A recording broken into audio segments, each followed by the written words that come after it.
Hello friends, welcome back to my channel. Thumbnail ನೋಡಿದ ತಕ್ಷಣ ಇವತ್ತೆಲ್ರಿಗೂ ಗೊತ್ತಾಗಿರುತ್ತೆ ಒಂದು ಕ್ಯಾರೆಟ್ ರೆಸಿಪಿಯನ್ನು ಮಾಡ್ತಾಯಿದ್ದೀವಿ ಅಂತ. ಒಂದು ಕ್ಯಾರೆಟ್ ರೆಸಿಪಿಯನ್ನು ಮಾಡ್ತಾಯಿದ್ವಿ. ನನ್ನ ಮಗಳಂತೂ ಈ ತರಕಾರಿ ಪಲ್ಯಗಳನ್ನು ತಿನ್ನೋದೇ ಇಲ್ಲ.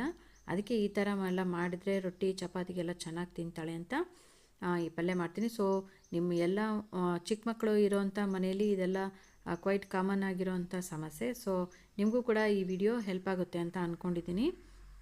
ನಾನು ಮೊದಲು ಕ್ಯಾರೆಟ್ನೆಲ್ಲ ತೊಳೆದ್ಬಿಟ್ಟು ಕ್ಲೀನ್ ಮಾಡಿಕೊಂಡು ಈ ಥರ ತುರಿದ್ಬಿಟ್ಟು ಇಟ್ಕೊಳ್ತೀನಿ. ಕ್ಯಾರೆಟ್ ತುರಿದ್ಬಿಟ್ಟು ಯಾಕೆ ಮಾಡ್ತಾಯಿದ್ದೀನಿ ಅಂದರೆ ಹೆಚ್ಚಿಬಿಟ್ಟು ಚಿಕ್ಕದಾಗಿ ಮಾಡ್ಬೋದು, ಬಟ್ ಬೇಯಿಸ್ಲಿಕ್ಕೆ ಒಂಚೂರು ಟೈಮ್ ತೊಗೊಳುತ್ತೆ. ಇಲ್ಲಿ ಟೈಮ್ ಸೇವ್ ಆಗುತ್ತೆ ತುರಿದು ಮಾಡೋದ್ರಿಂದ, ಬಟ್ ಮಕ್ಕಳಿಗೂ ಕೂಡ ಇಷ್ಟ ಆಗುತ್ತೆ, ತಿಂತಾರೆ ಅಂತ. ನಿಮಗೆಲ್ರಿಗೂ ಗೊತ್ತಿರೋ ಹಾಗೆಯೇ ಕ್ಯಾರೆಟ್ನಲ್ಲಿ ವಿಟಮಿನ್ ಎ ತುಂಬಾ ರಿಚ್ ಆಗಿರುತ್ತೆ ಮತ್ತು ಬೀಟಾ ಕ್ಯಾರೋಟಿನ್ ಕೂಡ ಇರುತ್ತೆ. ಕ್ಯಾರೆಟ್ನಲ್ಲಿರೋ ಈ ಫೈಬರ್ಸ್ ಕೂಡ ಇರುತ್ತೆ. ಅದರಿಂದ ಇದು ಬ್ಲಡ್ ಶುಗರ್ ಲೆವೆಲ್ನ ಕೂಡ ನಮಗೆ ಕಂಟ್ರೋಲ್ ಮಾಡುತ್ತೆ. ಆಮೇಲೆ ಕಣ್ಣಿನ ಆರೋಗ್ಯಕ್ಕೂ ಕೂಡ ತುಂಬಾ ಒಳ್ಳೆಯದು. ಸೊ ಹಾಗಾಗಿ ನಾವು ಈ ಕ್ಯಾರೆಟ್ನ ನಮ್ಮ ಡೈಲಿ ರುಟೀನಲ್ಲಿ ಆ್ಯಡ್ ಮಾಡಿಕೊಂಡ್ರೆ ತುಂಬಾ ಒಳ್ಳೆಯದು ಅಂತಲೇ ಹೇಳ್ತೀನಿ. ಕ್ಯಾರೆಟ್ನಲ್ಲಿ ಮತ್ತು ಕ್ಯಾಲ್ಶಿಯಂ ಮತ್ತು ವಿಟಮಿನ್ ಕೆ ಕೂಡ ಇರುತ್ತೆ. ಅದು ಬೋನ್ ಹೆಲ್ತನ್ನು ಮೇಂಟೈನ್ ಮಾಡುತ್ತೆ ಹಾಗೂ ಬೋನನ್ನು ಸ್ಟ್ರೆಂಥನ್ ಮಾಡೋದಕ್ಕೆ ತುಂಬಾ ಹೆಲ್ಪ್ ಮಾಡುತ್ತೆ. ಇದರಲ್ಲಿರ್ತಕ್ಕಂಥ ವೈಟಮಿನ್ಸ್ ಆಗಿರ್ಬೋದು, ಮಿನರಲ್ಸ್ ಆಗಿರ್ಬೋದು, ಆ್ಯಂಟಿ ಆಕ್ಸಿಡೆಂಟ್ಸ್ ಆಗಿರ್ಬೋದು, ಇವೆಲ್ಲವೂ ಇರೋದ್ರಿಂದ ಇಮ್ಯೂನ್ ಫಂಕ್ಷನನ್ನು ಬೂಸ್ಟ್ ಮಾಡ್ತವೆ ಮತ್ತು ವೂಂಡ್ ಹೀಲಿಂಗ್ಸನ್ನು ಕೂಡ ವೂಂಡ್ ಏನಾದರೂ ಆಗಿತ್ತು ಅಂದರೆ ಅದನ್ನು ಹೀಲ್ ಮಾಡುವಲ್ಲೂ ಕೂಡ ಹೆಲ್ಪ್ ಮಾಡ್ತವೆ. ಡೈಜೆಸ್ಟಿವ್ ಹೆಲ್ತನ್ನು ಮೇಂಟೈನ್ ಮಾಡ್ತವೆ ಮತ್ತು ಚರ್ಮದ ಒಂದು ಆರೋಗ್ಯವನ್ನು ಕೂಡ ಕಾಪಾಡುತ್ತೆ ಈ ಒಂದು ಕ್ಯಾರೆಟ್ ಅಂತಲೇ ಹೇಳ್ಬೋದು. ಯಾಕಂದರೆ ಕ್ಯಾರೆಟ್ನಲ್ಲಿ ಆ್ಯಂಟಿ ಏಜಿಂಗ್ ಪ್ರಾಪರ್ಟೀಸ್ ತುಂಬಾ ಇದೆ ಮತ್ತು ಇದು ಇಂಪ್ರೂವ್ಡ್ ಸ್ಕಿನ್ ಟೋನನ್ನು ಕೊಡುತ್ತೆ. ಹೇಗೆ ಅಂದರೆ ಹೈಪರ್ ಪಿಗ್ಮೆಂಟೇಷನನ್ನು ರಿಡ್ಯೂಸ್ ಮಾಡಿ ನಮಗೆ ಈವನ್ ಸ್ಕಿನ್ ಕಲರನ್ನು ಕೊಡ್ತಾ ಹೋಗುತ್ತೆ. ಆಮೇಲೆ ಸ್ಕಿನ್ನನ್ನು ಹೈಡ್ರೇಟಾಗಿ ಇಡುತ್ತೆ ಮತ್ತು ಡ್ರೈನೆಸ್ ಆಗೋದನ್ನು ಕಡಿಮೆ ಮಾಡುತ್ತೆ. ಸೊ ಹಾಗಾಗಿ ಕ್ಯಾರೆಟನ್ನು ನಾವು ಸ್ಕಿನ್ಗೆ ಕೂಡ ಯೂಸ್ ಮಾಡ್ಬೋದು. ಇನ್ನೊಂದು ಅಂದರೆ ಕ್ಯಾರೆಟ್ ಇನ್ಫ್ಲಮೇಷನ್ ಆಗೋದನ್ನು ಕೂಡ ಇದು ನಮಗೆ ಕ್ಯಾರೆಟ್ ರಿಡ್ಯೂಸ್ ಮಾಡುತ್ತೆ. ಕ್ಯಾರೆಟ್ ಆಯಿಲ್ ಅಂತಲೇ ಮಾಡಿ ನಾವು ಸ್ಕಿನ್ಗೆ ಯೂಸ್ ಮಾಡೋದ್ರಿಂದ ಸ್ಕಿನ್ನನ್ನು ಇದು ನಾರಿಷ್ ಮಾಡಿ ಈವನ್ ಟೋನನ್ನು ಕೊಡುತ್ತೆ. ಯಾಕಂದರೆ ಇದರಲ್ಲಿ ಕೆರೋಟಿನ್ ಮತ್ತು ಆ್ಯಂಟಿ ಆಕ್ಸಿಡೆಂಟ್ಸ್ ಪ್ರಾಪರ್ಟೀಸ್ ಇರೋದ್ರಿಂದ. ಒಟ್ಟಾರೆಯಾಗಿ ಹೇಳಬೇಕು ಅಂತ ಅಂದರೆ ಈ ಕ್ಯಾರೆಟ್ ನಮಗೆ ಇಮ್ಯೂನ್ ಸಿಸ್ಟಮನ್ನು ಬೂಸ್ಟ್ ಮಾಡುತ್ತೆ, ಆಮೇಲೆ ಡಯಾಬಿಟಿಸನ್ನು ಕಂಟ್ರೋಲ್ ಮಾಡುತ್ತೆ ಮತ್ತು ಹೆಲ್ದಿ ಸ್ಕಿನ್ನನ್ನು ಪ್ರಮೋಟ್ ಮಾಡುತ್ತೆ. ಇಂಪ್ರೂವ್ಸ್ ವಿಷನ್ ಅಂದರೆ ಕಣ್ಣಿನ ಒಂದು ಆರೋಗ್ಯವನ್ನು ಇಂಪ್ರೂವ್ ಮಾಡುತ್ತೆ ಮತ್ತು ಎನರ್ಜಿಯನ್ನು ಬೂಸ್ಟ್ ಮಾಡುತ್ತೆ.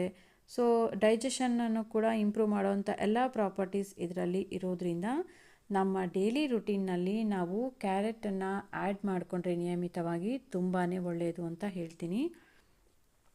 ಸೊ ಹಾಗಾಗಿ ಈ ಥರ ಮಾಡಿಕೊಟ್ರೆ ಮಕ್ಳಿಗೂ ಕೂಡ ತುಂಬಾ ಇಷ್ಟ ಆಗುತ್ತೆ, ಇಷ್ಟ ಆಗಿಬಿಟ್ಟು ತಿಂತಾರೆ. ಸೊ ಈ ಥರ ನಾನು ಕ್ಯಾರೆಟ್ನ ಎಲ್ಲದನ್ನು ತುರಿದ್ಬಿಟ್ಟು ಒಂದು ಪ್ಲೇಟ್ಗೆ ಹಾಕ್ಬಿಟ್ಟು ಇಟ್ಕೊಳ್ತೀನಿ.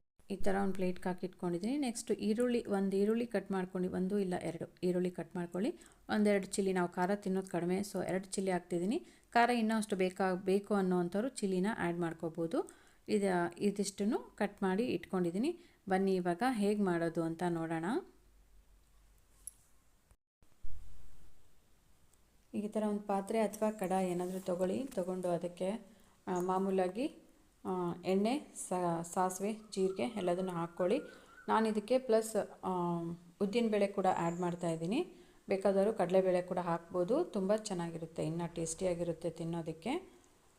ಉದ್ದಿನಬೇಳೆ ಹಾಕ್ತಾಯಿದ್ದೀನಿ. ಸೊ ಅದನ್ನೆಲ್ಲದನ್ನು ಸ್ವಲ್ಪ ರೆಡ್ಡಿಶ್ ಆಗೋವರೆಗೂ ಬಾಡಿಸ್ಕೊಂಡು ನೆಕ್ಸ್ಟ್ ನಾವು ಇಟ್ಕೊಂಡಿದ್ದೀವಲ್ವ ಈರುಳ್ಳಿ, ಮೆಣಸಿನ್ಕಾಯಿ, ಇದನ್ನು ಎಲ್ಲ ಹಾಕ್ಕೊಳ್ಳಿ.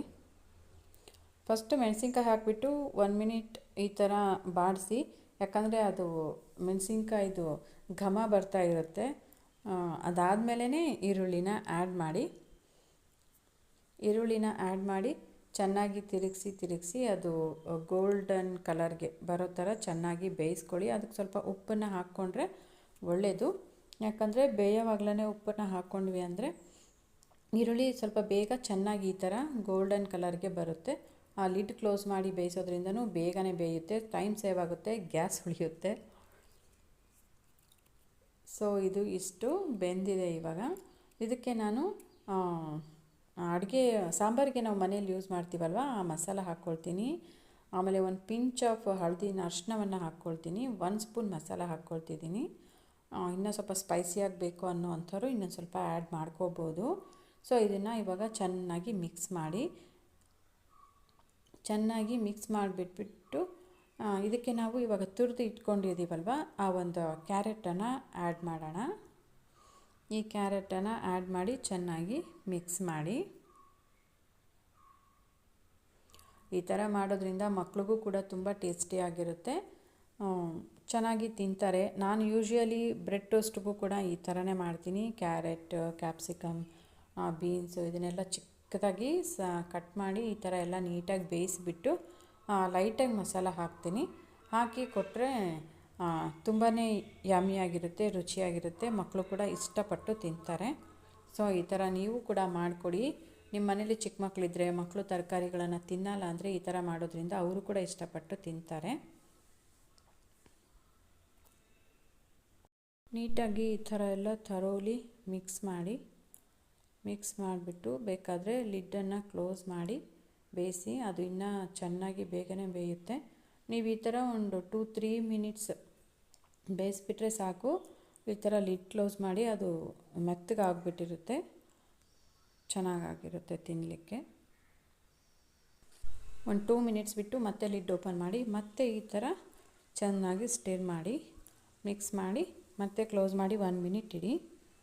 ಆಮೇಲೆ ಈ ಥರ ಒಂದು ಸಪ್ರೇಟ್ ಪ್ಲೇಟ್ಗೆ ನಾನು ತೊಗೊಂಡ್ಬಿಟ್ಟು ಈ ಥರ ಕೊತ್ತಂಬರಿ ಎಲ್ಲ ಹಾಕಿದ್ದೀನಿ. ಫ್ಲೇವರ್ ಸಖತ್ತಾಗಿರುತ್ತೆ, ತಿನ್ನೋದಕ್ಕೂ ತುಂಬ ಟೇಸ್ಟಿಯಾಗಿರುತ್ತೆ. ಹಾಗಾಗಿ ಈ ಥರ ಮಾಡಿಕೊಟ್ರೆ ಮಕ್ಕಳು ಕೂಡ ತಿಂತಾರೆ. ಸೊ ಈ ಥರ ನೀವು ಟ್ರೈ ಮಾಡಿ, ಹೇಗನ್ನಿಸ್ತು ಅಂತ ಕಾಮೆಂಟ್ ಮಾಡಿ. ಐ ಹೋಪ್ ಈ ವಿಡಿಯೋ ಎಲ್ರಿಗೂ ಇಷ್ಟ ಆಗಿದೆ ಅಂತ ಅಂದ್ಕೊಳ್ತೀನಿ. ಈ ವಿಡಿಯೋ ಇಷ್ಟ ಆಗಿದ್ದರೆ ದಯವಿಟ್ಟು ಲೈಕ್ ಮಾಡಿ, ಶೇರ್ ಮಾಡಿ, ಸಬ್ಸ್ಕ್ರೈಬ್ ಮಾಡಿ. Until then, thank you, bye. Thanks for watching.